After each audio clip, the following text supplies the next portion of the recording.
भूख सताई जब खूब, भोले हो गए तंग।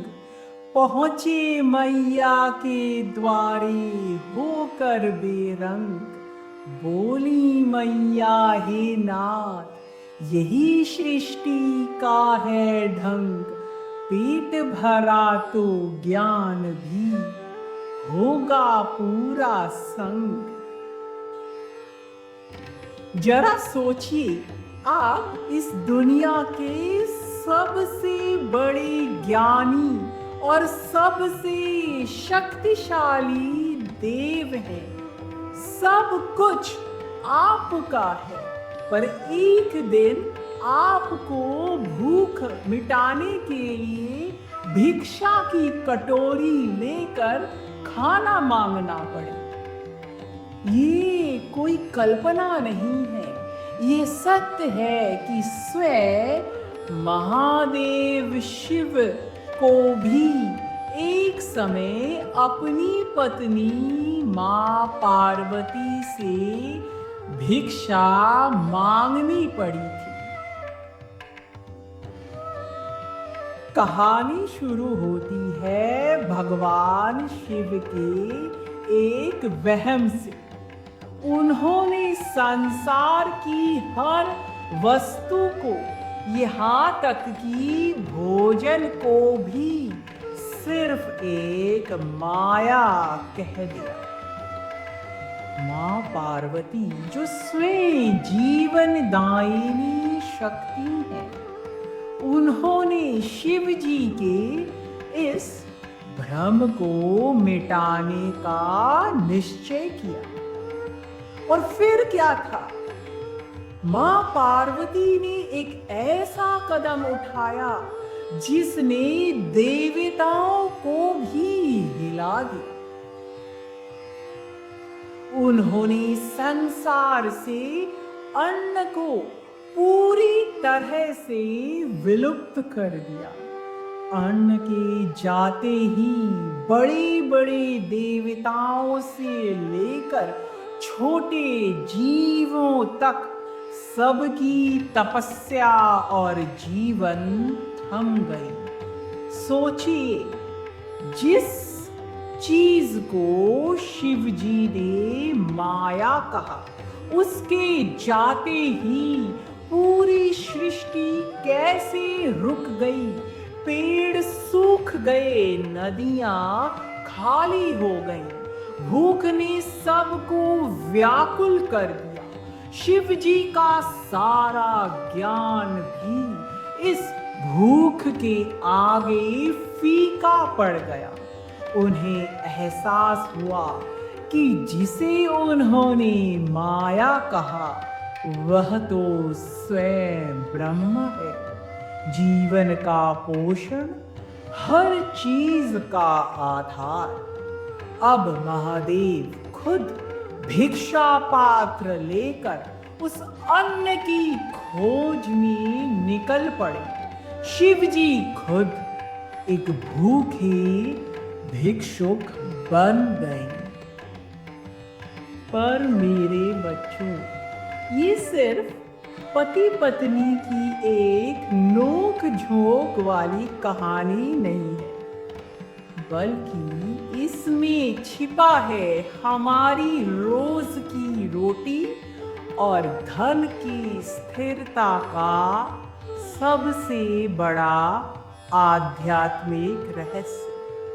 हम बचपन से सुनते आ रहे हैं कि भोजन की बर्बादी नहीं करनी चाहिए। कभी सोचा क्यों? क्या ये सिर्फ खाने की कमी के कारण है, या इसके पीछे कोई गहरा आध्यात्मिक राज है? क्यों कहा जाता है कि भोजन को पैरों से छूना सबसे बड़ा पाप है? इसका जवाब छिपा है माता पार्वती के इस अवतार में, जिसे हम देवी अन्नपूर्णा कहते हैं। माँ अन्नपूर्णा सिर्फ भोजन की देवी नहीं है, वे हमारे जीवन में संतोष और समृद्धि का प्रतीक भी है। तो शिव जी अपनी भिक्षा की झोली लेकर काशी पहुंचे तो उनके सामने कौन आया? स्वयं मां पार्वती एक तेजस्वी रूप में, मां अन्नपूर्णा के रूप में, जिनके हाथ में अक्षय पात्र था अन्न से भरा। मां अन्नपूर्णा ने भगवान शिव को अन्नदान दिया और एक ऐसा पाठ सिखाया जो हम आज भी भूल नहीं पाए। वो पाठ था, अन्न सिर्फ भोजन नहीं है, अन्न ब्रह्म है, अन्न जीवन का आधार है और उसकी उपेक्षा जीवन की उपेक्षा है। और इसीलिए अन्नदान को सबसे बड़ा दान माना गया है। गज तुर्ग सहिश्रं गोकुलं भूमिदानं कनक रजत पात्रं मेदिनी सागरान्तं उभय कुल पवित्रं कोटिकन्या प्रदानं नहि समभवतु अन्नदानं समानं। आप अगर 1000 हाथी घोड़े और गाय का दान दें, सोने या चांदी का दान दें, सागर तक की जमीन भी क्यों न दान दें, वो अन्नदान की बराबरी नहीं कर सकता। कौन कौन यहां मानता है कि अन्नदान सबसे बड़ा दान है? आज आपको एक अनोखी कहानी बताने जा रहे हैं। काशी नगरी में जहां मां अन्नपूर्णा का आशीर्वाद कण कण में व्याप्त है, वहां 2 पड़ोसी रहते थे और दोनों कृष्ण भक्त। पहला था नीरज, एक व्यापारी जो खानदानी दौलत पर पला बड़ा था। वो रोज भागवत सुनता था और श्री कृष्ण की भक्ति में लीन रहता था, पर उसकी भक्ति में अहंकार छुपा था। वो खुद को सबसे बड़ा भक्त मानता था और उसका पड़ोसी था मनोज, जिसने खुद के बलबूते पर धन कमाया था। गरीबी से उठकर उसने अपनी मेहनत से व्यापार खड़ा किया था। वो भी कृष्ण का अनन्य भक्त था, लेकिन उसकी भक्ति दिखावे से दूर सेवा और समर्पण में बसी थी।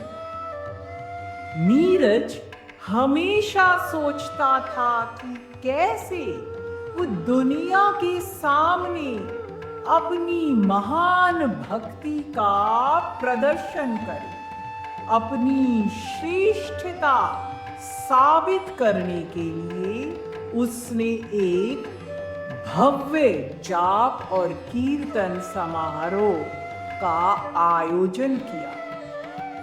शहर के सभी बड़े और प्रभावशाली लोगों को निमंत्रण भेजा गया।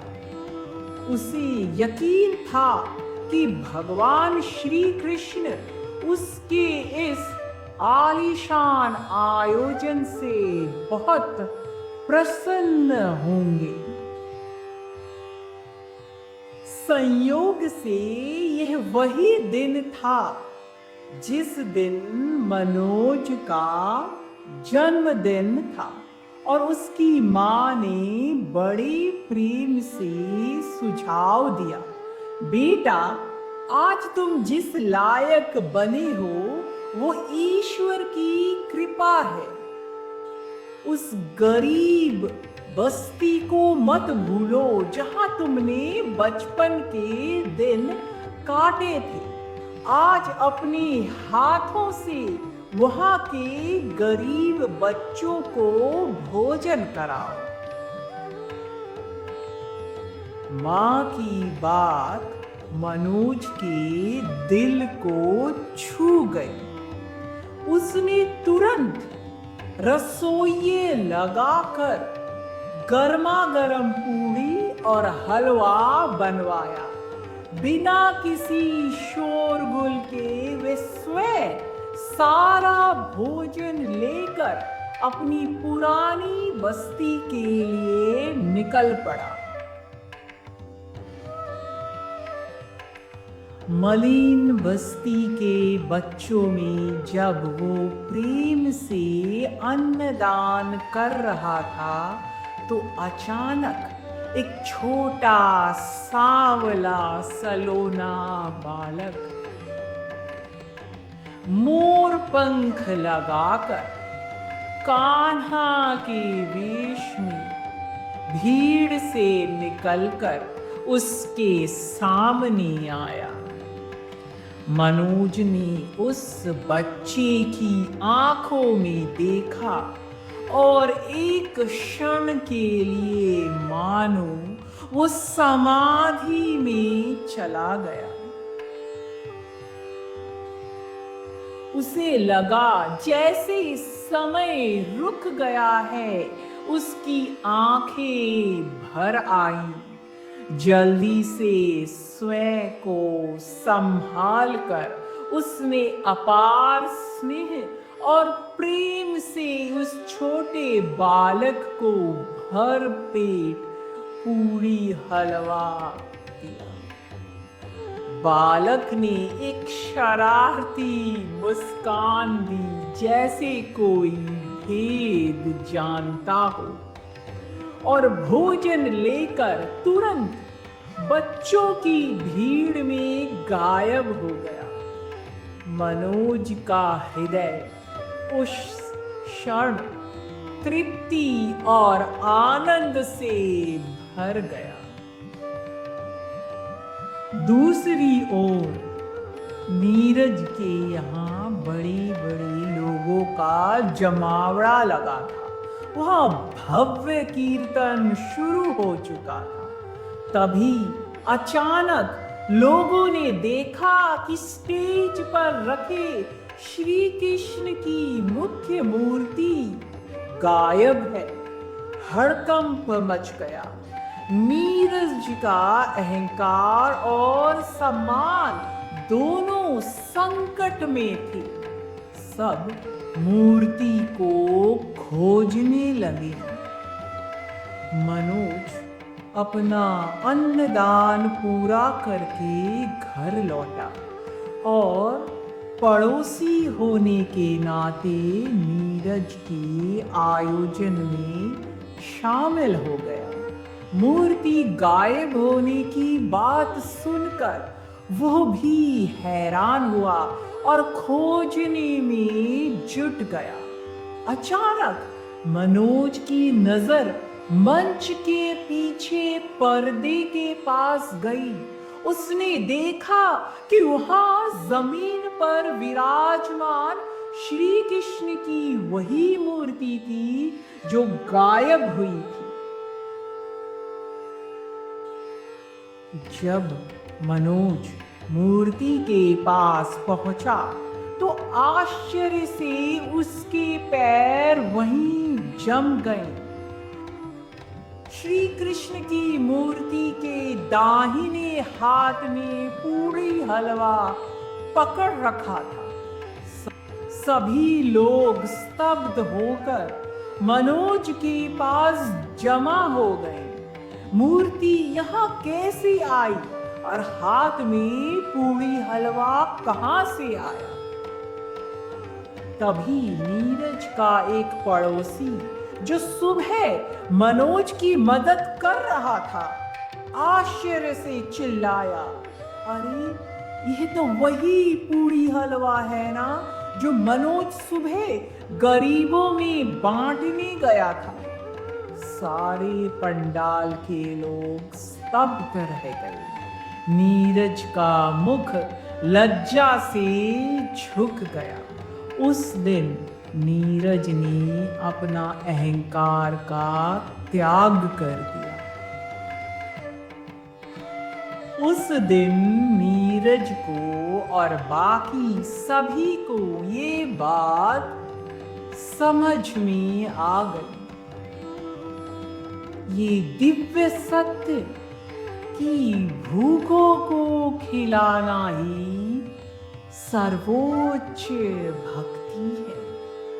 कन्हैया हो या मैया, भोजन दान देना ही ईश्वर की सेवा है। इसीलिए श्री कृष्ण खुद कह गए युधिष्ठिर से, ये संपूर्ण चराचर संसार अन्न से ही धारण किया जाता है। अन्न का दाता ही जीवन का दाता है और वास्तव में सब कुछ का दाता है।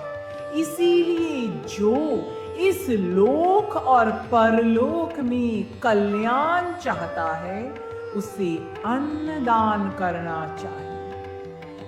मैया और भोले बाबा की लीला भी अन्न के महत्व को दर्शाता है और श्री कृष्ण की शिक्षा भी। आज अन्नपूर्णा जयंती पर अगर आप कुछ भूखे बच्चों का, भूखे लोगों का पेट भर सकें तो वही सबसे बड़ी पूजा होगी। जय माता दी। उद्धरेदात्मनात्मानं नात्मानमवसादयेत् आत्मैवो ह्यात्मनो बन्धु आत्मैवो रिपुरात्मनः।